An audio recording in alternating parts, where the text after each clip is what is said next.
Hi there. Today I'm here with Atul, who is a yogi and Ayurvedic instructor and also Thai massage therapist. We have spoken before. Hi, Atul. Thanks for joining me today. Hi, nice to see you again, Mel. Yes, nice to see you too. Especially during this time, definitely nice to connect. Yeah. So I just wanted to get Atul in again to have a chat. Last time we spoke about Ayurveda and the breath. And today, I know you've got a lot of experience and knowledge around mudras, and I know you wrote a book about it as well. So I just wanted to pick your brain today and maybe to help people get an understanding of mudras and how they can help. And maybe then we can look at a few mudras and that might be appropriate for these times.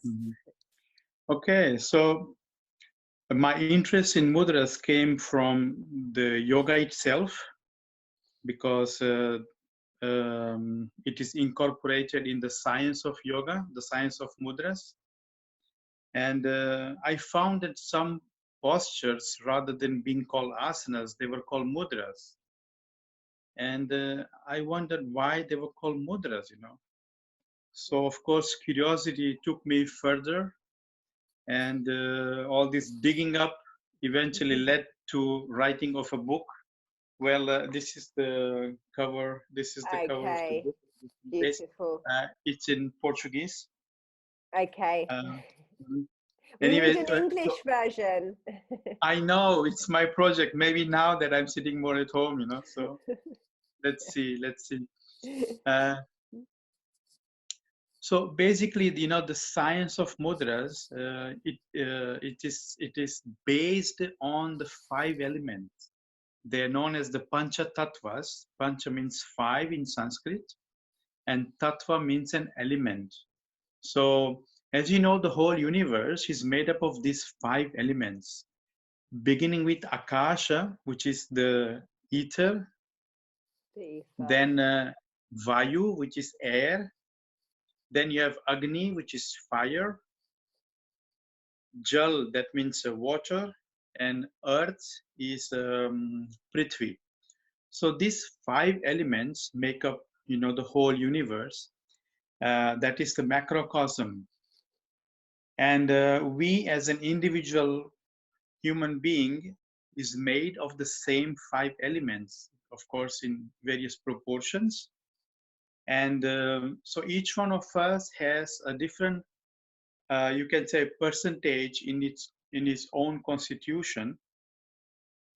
And so this keeps the balance of the health in the individual. So if this proportion is disturbed for some reason, because of our lifestyle, what we think and what we eat, how we sleep, various factors, because of this proportion can be disturbed. And this is what actually causes a disease in the human being. So if you know the science of mudras, and you know that you can use a certain mudra, in this case, a mudra would be more like a hand position, just position of the finger, something like this. Then you can balance a certain element or increase or decrease, and this can actually take you towards healing and going back to the balance that you are. Of course, we see mudras. Some people say long before human beings spoke, they were using gestures as a sign language to communicate. And we find them also, for example, in Christianity. This is not an exclusive Hindu thing or coming from the Vedas, but also you find, in fact, I have here, this is a picture of Jesus Christ. If you see his hand position, it's a mudra. It's called prana mudra. Okay. It's one of the most important mudras that we have in the yogic science. And from the very name prana mudra means it is a life-giving mudra. So if you do this mudra regularly, it increases the level of prana. And it's also very good for the eyes. It gives you bright eyes also. Okay, and what is the basis for this? So, for example, the mudra that you just showed me, that was Yeah. depicted with Jesus, would this be this as a mudra? Yes, exactly. Yeah, there's like you join the fingers. So let me explain you the basics. It's like each finger that we have represents one of the elements that I was telling you about. So the thumb represents fire, that is Agni. Then the index finger represents Vayu, that is air element. The middle finger is Akasha, that is ether or space, you can call it. Then the ring finger represents Prithvi, that is earth. And the little finger is water. Okay. Okay, so this is this means that by joining, if I join any of the finger with the thumb, because thumb, you see, it's fire. Fire is the catalyst. It It's what burns. activates it. It activates. It activates. So if I join the tip of any finger with the thumb, it means I want to balance that element. Okay. Okay, and if I keep the tip of the finger at the base of the thumb, so something like this, it means I want to reduce that element. Okay, there are more options, but let's just have Yes, this basic keep it idea. simple for now. Okay, so Yeah, that's very interesting. exactly. So this way, if I know that I need to balance, for example, the earth element, then I just join the Okay. ring finger, which belongs to earth, Yes. and I keep it. So this, yeah. For example, this earth element balances the body temperature in the human being. So if my body temperature is not okay, if it is too, if I have a fever or something, I can do this to bring it down, Okay. among other things. So just as an Yes. example. So if you felt that you had too much air or wind, for example, and you wanted to reduce your vata element, could you do this? Would this work for? No, it's the first one. It's the first one. Well, okay, that's a good Yeah. start. There's a difference Okay. in space and air. So Space in it. you would, have you noticed when you see an image or sculpture of Buddha, he's always like this? Yes. And of course, maybe from other traditions also, if you see some people sitting in meditation, Yeah. this is not This is the Jnana mudra. Mudra. Yeah. This is Jnana Mudra. So what it does is it balances the air element, which is connected to the mind. So it actually calms the mind. It brings the mind into balance, and that's why you find it in meditation. That's why even if when you sit to meditate, it's very good if you sit with the hands like this, because it will help you to keep calm, and stable. Okay. And so would this help for grounding as well? It will help for grounding in the sense that it will keep your thoughts in check. Or would you want to do Yeah. this for grounding, for example? If your vayu is in excess, then yes, you would Yes. use this for certain Okay. reason. But Okay. otherwise, this one is for balancing, and you can also use Prithvi, the earth element, that also helps you to ground. It's very grounding also, because earth is Okay. ground, right? Yes, So yes, of course. yeah. Okay. So for this depiction, what is the what is happening here then in the depiction of Jesus Christ that you showed me, his grounding through? Yeah, this is actually related to water and earth. So actually we are balancing water and earth, and this is what gives life. So this is known as the life-giving mudra. It increases the level of prana. Yeah. So it's a very good practice also to do. It also, suppose if you have a low fire, low heat in the body, your body temperature is naturally lower than normal, then this will help to spike it up and bring it back into balance. So it's very good for that. Very And this mudra interesting. is kind of a catalyzer mudra, in the sense that you can use it with most other mudras to enhance the effects of other mudras also. Yeah, especially if you're treating somebody for a specific condition, then suppose you have a certain mudra, and then you would complement with prana mudra as well to enhance the effects of the other mudra.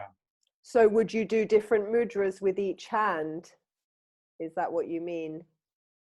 Most of the time, it's the same mudra with both hands, Okay. but there are some which are done with different on each hand. There are a few. Because you said this could enhance another mudra. So how would that happen? Would you do the other mudra first, and then you would come into this? Okay, and then that would help to enhance it within. And what is the science behind it in terms of the energy that is connected going through the body? How does it actually work? Okay. Let me give you a physical example first. We have electricity, but we don't see it, right? Mm-hmm. But we have electrical installation at home.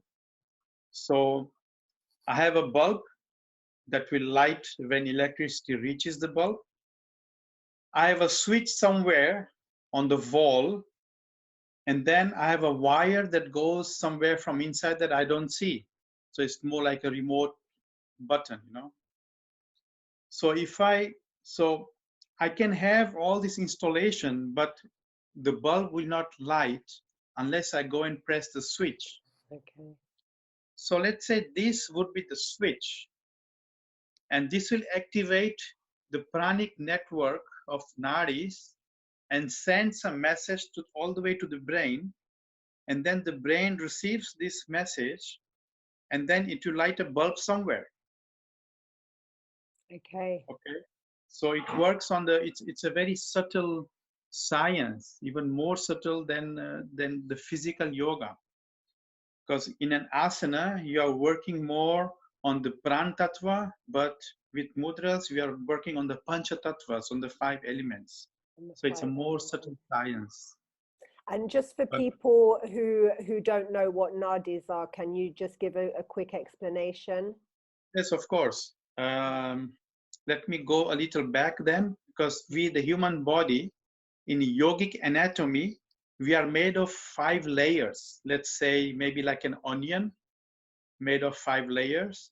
And we go from the grossest layer to the more subtle layer. So the grossest layer is this physical body that we can touch, you know. And this is known as the Annamaya Kosha. Okay. That means it is the layer of food, and it is fed and kept sustained by the food that we eat. The second layer is the Pranamaya Kosha, which is the layer of prana. Now, prana is the life energy, just like the electricity. And this Pranamaya Kosha is made of a network of channels.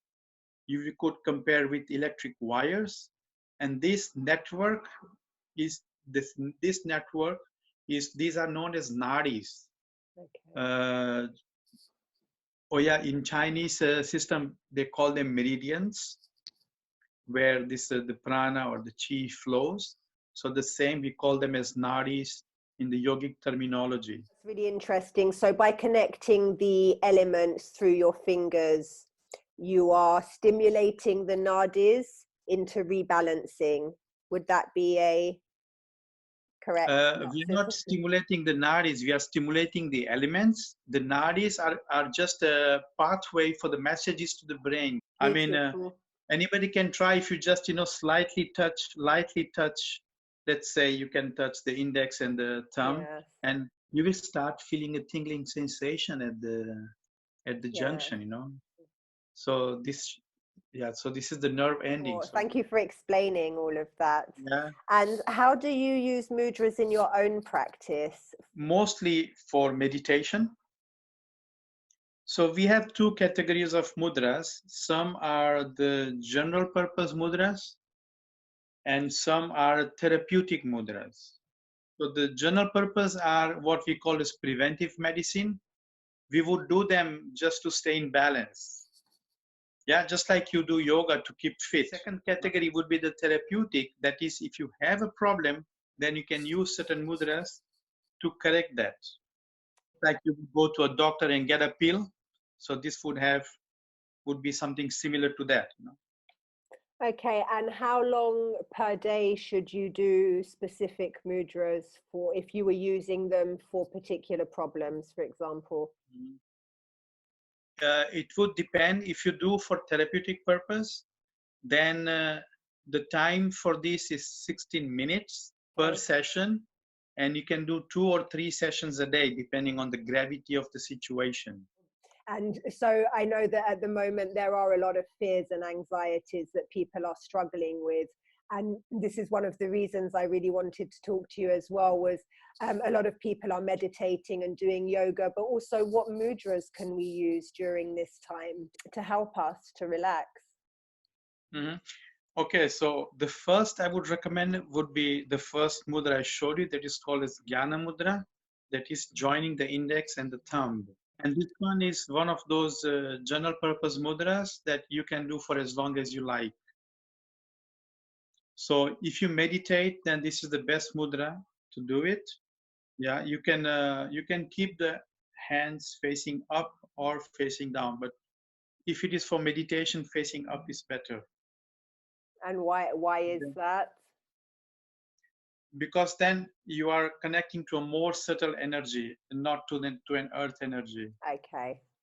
So this would be one mudra that you can do in these times to keep the balance. I would also recommend Prithvi mudra, which is the ring finger, because it will help you ground, and it's a very good for building up strength also. Okay, interesting. And on a mental level, it will also develop the person's compassion and benevolence and generosity. Beautiful. Because you see, these are the qualities of the earth. The earth is generous, is benevolent. So if you do this mudra, it will help you in that condition as well. Okay, so this is a beautiful mudra for this time. Mm-hmm. Let me give you one that, not that I'm trying to replace if a person is feeling some, throat infection, going to the doctor, but it will help maybe to heal faster. Suppose a person has a cough and a throat infection, and so he could, even before he goes to a doctor, do what is known as a Shankha mudra. Shankha means a conch, the conch shell. Yeah, the conch shell that you can blow and yes. Yeah. So the Shankha mudra has the same effects as the conch if you perform the mudra itself. Okay. Because when you blow on the shell, and this is used in many rituals in ancient India, in the pujas, in ceremonies, you see it is sound vibration. And this sound vibration, when you blow on this conch, you see, first of all, it's going to affect your lower abdomen, your navel region, where all the 72,000 channels or nadis come from. Then it will develop your lungs, your heart, and then also the vocal cords and the thyroid. So a simple thing will give you a whole system. So by performing the Shankha mudra, it will have the same effects in a subtle way as blowing on the conch. Okay, that's really, I love conch shells. I can't blow them, but I love that. Yeah. Yeah.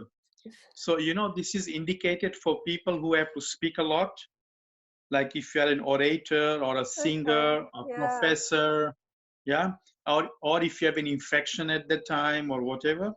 And I'm going to show you how this is performed. Okay. Thank you.